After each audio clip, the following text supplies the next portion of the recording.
गीता की बातों को जीवन में अपनाने से व्यक्ति को खूब तरक्की मिलती है। गीता में श्री कृष्ण ने बताया है किन लोगों की मदद भगवान खुद करते हैं। श्रीमद् भगवद गीता हिंदुओं के पवित्र ग्रंथों में से एक है जो जीने का सही ढंग बताती है। गीता जीवन में धर्म, कर्म और प्रेम का पाठ पढ़ाती है। श्रीमद् भागवत गीता का ज्ञान मानव जीवन में और मृत्यु के बाद के जीवन दोनों के लिए उपयोगी माना गया है। गीता संपूर्ण जीवन दर्शन है और इसका अनुसरण करने वाला व्यक्ति सर्वश्रेष्ठ होता है। गीता में लिखा है कि जिस इंसान की सोच और नियत अच्छी होती है, भगवान खुद ही उसकी मदद करने के लिए किसी न किसी रूप में जरूर आते हैं। गीता में श्री कृष्ण कहते हैं कि जो मौन को समझ ले वो पूजनीय होता है, फिर चाहे वो माँ हो, पत्नी हो, प्रेमी हो या परमेश्वर। श्री कृष्ण का कहना है कि मनुष्य को अपने कर्मों के संभावित परिणामों से प्राप्त होने वाली विजय या पराजय, लाभ या हानि, प्रसन्नता या दुख इत्यादि के बारे में सोचकर चिंता से ग्रसित नहीं होना चाहिए।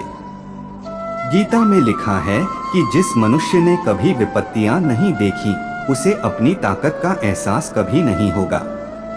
विपत्तियां हर मनुष्य को अंदर से मजबूत बनाती हैं। प्रशंसा चाहे कितनी भी करो, परंतु अपमान बहुत सोच समझकर करना चाहिए, क्योंकि अपमान वो उधार है जो अवसर मिलने पर हर व्यक्ति ब्याज के साथ चुकाता है। गीता में श्री कृष्ण कहते हैं कि अहंकार ही हर मनुष्य का विनाश करता है। अहंकार में आकर व्यक्ति अक्सर ही गलत कार्य कर बैठता है, जिसके बुरे परिणाम उसे आगे चलकर भुगतने पड़ते हैं। गीता के अनुसार मनुष्य को अपने दिमाग पर पूरा नियंत्रण रखना चाहिए। यदि हम इसे नियंत्रित नहीं करते हैं तो हमारा अपना दिमाग एक दुश्मन की तरह काम करता है। भगवान उन्हीं की मदद करता है जो खुद की मदद करते हैं। इस कहावत का अर्थ है कि कोई भी खुद ही अपनी मुश्किलों से बाहर निकल पाने में सक्षम होता है। उन लोगों के लिए जो एक प्रयास तक नहीं करते हैं, बल्कि बैठे रहकर अपनी परेशानियों का ईश्वर द्वारा हल किए जाने का इंतजार करते हैं।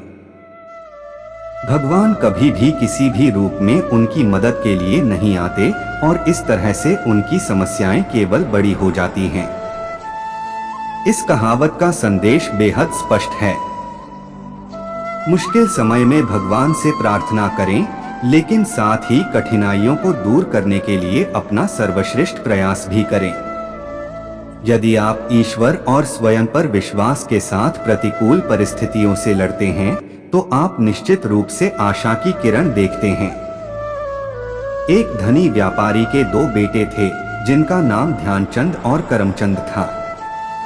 ध्यानचंद हमेशा ध्यान में बैठे रहते थे, कुछ भी नहीं करते थे, ध्यान लगाकर सर्वशक्तिमान से जुड़ने का प्रयास करते रहते थे जो उसने सोच रखा था।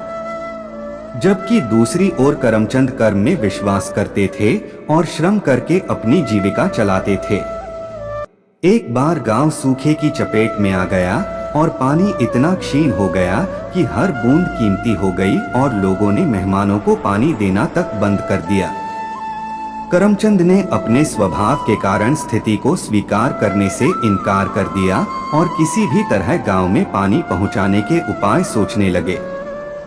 वही दूसरी ओर ध्यानचंद ने भगवान की पूजा करने, बारिश की प्रार्थना करने में पहले से भी और अधिक समय देना शुरू कर दिया।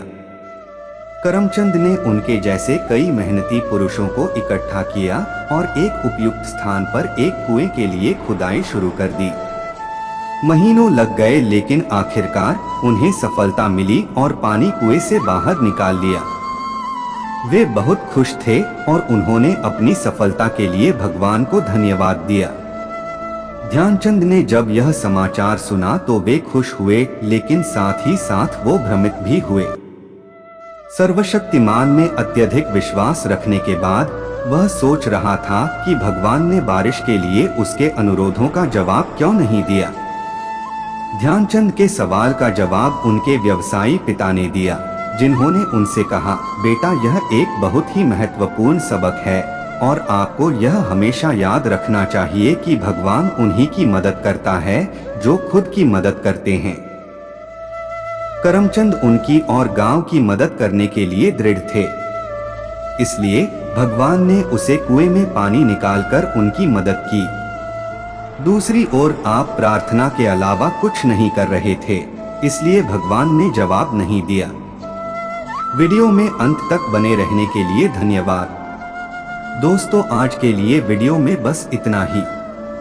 आशा करते हैं आपने इस वीडियो से कुछ सीखा होगा और ऐसी वीडियो के लिए चैनल को सब्सक्राइब करें। अपना ध्यान रखिएगा। मिलते हैं अगली वीडियो में। धन्यवाद।